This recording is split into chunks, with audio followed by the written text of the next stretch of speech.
You are perhaps familiar with the briefing that the Russian Defense Ministry gave this morning, in which they laid out satellite images or radar tracking images talking about a Ukrainian fighter plane that was apparently near the Malaysian Airlines plane. They also asked questions, a series of questions to you, meaning the U.S. government, to produce the documentation, the evidence that Secretary Kerry, Ambassador Power talked about, but didn't offer any, forensic evidence or at least intel evidence. How do you respond to that?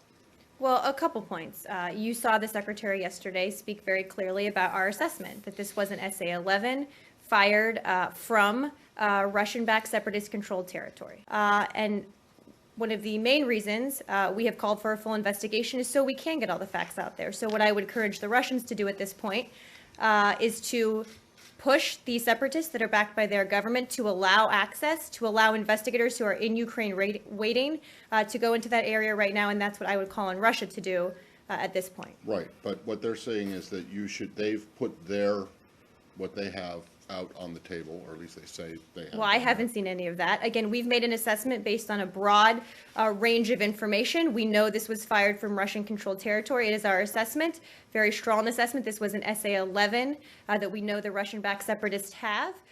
We, again, continue to gather more information and call on Russia to push the separatists to allow for a full investigation. How is it exactly that you know that it was fired from from separatist-held territory? Well, we have a great deal of information that the Secretary laid out yesterday, and I can go back through some of it today.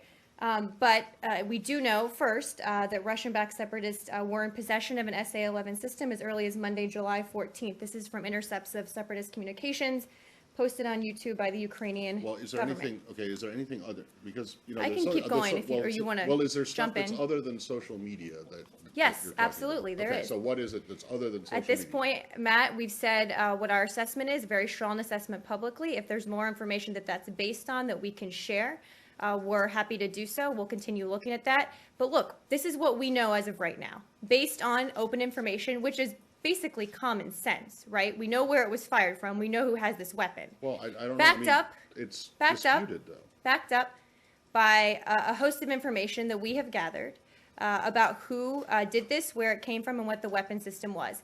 So we're just telling you what we know now. Right, one of the reasons we've called on Russia to push the separatist backs into an investigation so we can get all the facts. Instead of holding press briefings and making statements, maybe the Russian government should call on the separatists they support to allow an actual investigation. Right, but that's what you've done. You've held press, Security Well, we don't Council have leverage meetings with the and separatists. going- I would say the Russians do, and they're not using it. So Okay, let's but have them use it. I think we're talking at cross purposes here. I'm asking you. Wouldn't be the first time. No, that's true. But I'm asking you, there's all you're willing to present publicly that backs up your version of the story, which may well be the correct version of the story, but all you have. May well be. Well, it may well be, but I don't know. Because I haven't seen your evidence that shows that the missile was launched from rebel-held territory. But you're saying, so the only thing you're willing to put out publicly is the social media accounts. The social media. That's part of it. Right, but there is social media account that says that disputes that, or that claims to present a different version. So what would that version be, Matt? Well, I don't. There are many theories, but you're saying most that of which all are of those completely accounts, illogical. Well, I would point out all of the accounts that do not support your version of events are wrong, and all of the ones that do support it are right. Look, we make assessments based on a variety of intelligence and a variety of information, some of which we can talk about publicly and some of which we can't. We also, and look, if you just take a step back, right, we need there to be an investigation so we can get all the facts, period. But on top of that, we have public information, which is, of course, the easiest for us to talk about, of the separatists bragging about having the system, bragging about the attack that took place, and then walking back from it when it became known that it was a passenger jet. I would ask people who don't believe our assessment to say, okay, what other possible explanation could there be for that? They defy logic, right? Well, I don't know if it so defies when you start from a place of you have separatists out, again, this is the easiest piece of information for us to talk about. online bragging about it.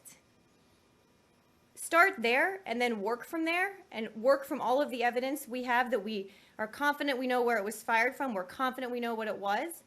And it points in a certain direction. Again, we would encourage Russia to support an investigation if they don't believe the facts. It points in a certain direction, but I'm not sure it would stand up to, you know, I strongly disagree. I absolutely believe that it would. Investigation. Well, are you willing, if not at this moment in time now, but soon, to put forward the intel that you say backs the claims that were made on social media? And in particular, it seems to me that the Secretary was very definitive, as you were just now, in saying that you know for sure, 100%. I didn't say 100%. Nothing is 100% in any world, Matt, but go ahead. It is our assessment, very strong assessment. Very strong assessment that the rocket, that the missile was fired from the rebel-held territory. And, I mean, you can't, there is no social media that I'm aware of that would lead to that. At the time that MH17 flight dropped out of contact, we detected a surface-to-air missile launch from a separatist-controlled area in southeastern Ukraine, which we believe was an SA-11. What you want is the intelligence that underlies that. Yeah. Well, I mean, the Russians have challenged. I'm just saying, the Russians have said we've shown people. We put out our radar images, which show this Ukrainian plane near, at least, that. Well, they have. I mean. Why don't you put out your... Well, unfortunately, I don't have original declassification authority, Matt, but, wait, let me finish. But look, we have endeavored to make public as much information as possible. Obviously, if you're dealing with an intelligence assessment in part, so we are sometimes limited in what information we can share. That's why I think you saw the Secretary speak much more forward-leaning about why we believe this and how we believe it. Sometimes you can't get into all the specifics.